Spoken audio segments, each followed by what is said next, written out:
11 سے زیادہ مسلم اقلیت کے گھروں کو بلڈوزر سے نیست و نابود کر دیا گیا۔ 4 جون کو پارلیمانی الیکشن کا نتیجہ آیا،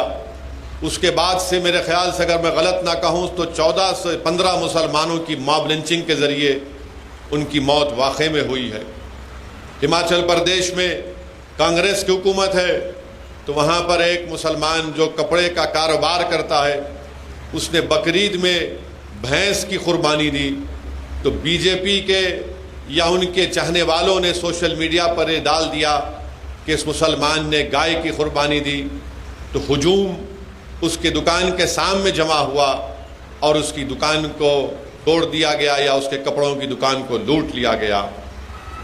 ایسے روز کئی نہ کئی واقعات آتے ہیں۔ کل میں ایک ویڈیو دیکھا کہ ایک ریلوے کی پولیس نے ایک مسلمان بچے کو اتنا مارا کہ اس کے پیٹ سے اس کی اتھڑیاں نکل گئی۔ تو یہ تمام واقعات ہو رہے ہیں، اور یہ نفرت جو مسلمانوں کے خلاف جو پھیلا دی گئی ہے، یہ ملک کے لیے بھی ٹھیک نہیں ہے کہ ہر کوئی نفرت کی نگاہوں سے آپ دیکھتے جائیے کہ کوئی ویڈیو ڈالتا ہے کہ مسلمان بڈی پہ کاروبار کر رہا تو انہیں تھوک کے کھلاتا۔ کوئی آپ اندازہ لگائیے کہ کوئی اگر کوئی کاروبار کرتا ہے تو وہ بولتا ہے بھائی میرا کھانا ہے، میرا مال جو ہے وہ سب سے بہترین ہو، مگر ویڈیو ایک ڈال دی گئی۔ ایک ویڈیو ایک یہاں پر تلنگانہ کے یہی سنگھ پریوار کے لوگ ہیں، ایک ویڈیو ڈالے کہ تلنگانہ میں ایک بگونا ہے،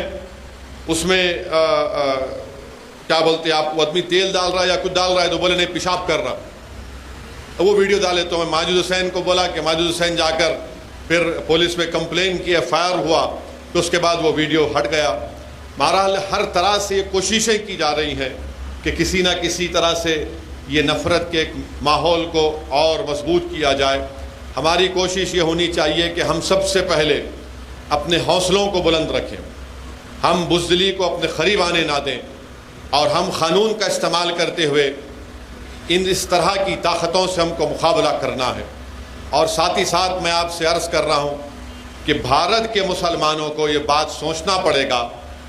کہ آخر اس پارلیمنٹ کے الیکشن میں جہاں پر ہمارے بیکورڈ کلاس کے لوگ اور اپر کاسٹ کے لوگوں کی ان کی نمائندگی برابر ہو چکی ہے، اب کسی سمودائے کی یا کسی مذہبی سمودائے کی اگر نمائندگی 4% ہے، 14% مسلمانوں کی آبادی ہے، تو صرف 4% جیت کر گئے ہیں۔ یہ بات بھی ہم کو سوچنا ہے۔ مہاراشٹرا میں ایک امتیاز جلیل ایم پی تھے، اور مہاراشٹرا میں چاہے کانگریس ہو، ادھو ٹھاکرے کی شیو سینا ہو یا شرد پوار کی این سی پی ہو، انہوں نے 48 لوک سبھا کی سیٹوں میں سے ایک بھی مسلمان کو ٹکٹ نہیں دیا۔ ایک امتیاز جلیل تھا تو سب مل گئے، چاہے کانگریس ہو، شرد پوار ہو، ادھو ٹھاکرے ہو، شنڈے ہو، فڈنویس ہو، سب مل کے بولے کہ دوسرے پارلیمنٹ کی سیٹوں میں جو ہوگا دیکھا جائے گا، مگر یہاں سے امتیاز جلیل نہ جیتے۔ اور ہم نے دیکھا کہ امتیاز جلیل کو مل کر انہوں نے ان کی کامیابی کو روک دیا۔ اس کے بعد کیا ہوا، مہاراشٹرا میں کولہاپور میں مسجد کے اوپر چڑھ کر مسجد کو نقصان پہنچانے کی کوشش کی گئی، اور پھر مسجد کے اندر نقصان پہنچایا گیا، بے حرمتی کی گئی، اور سب سے پہلے آواز اٹھانے والے کون؟ مجلس اتحاد المسلمین کے۔ میں مجلس کے کولہاپور کے ذمہ داروں کا شکریہ ادا کرتا ہوں کہ انہوں نے جیسے ان کو معلوم ہوا سب سے پہلے وہاں پر جا کر انہوں نے ایس پی اور کلکٹر سے ملاقات کی، پرزور احتجاج کیا۔ اور وہاں پر کس کا ایم پی ہے؟ کانگریس کا ایم پی ہے کولہاپور میں۔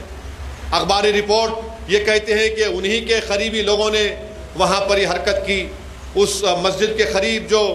مسلمانوں کے گھر تھے اس میں گھر میں گھس کر زیور کو لوٹ لیا گیا، اور یہ کہا گیا کہ نہیں، یہ انلیگل انکروچمنٹ ہے گورنمنٹ کے لینڈ کے اوپر، جبکہ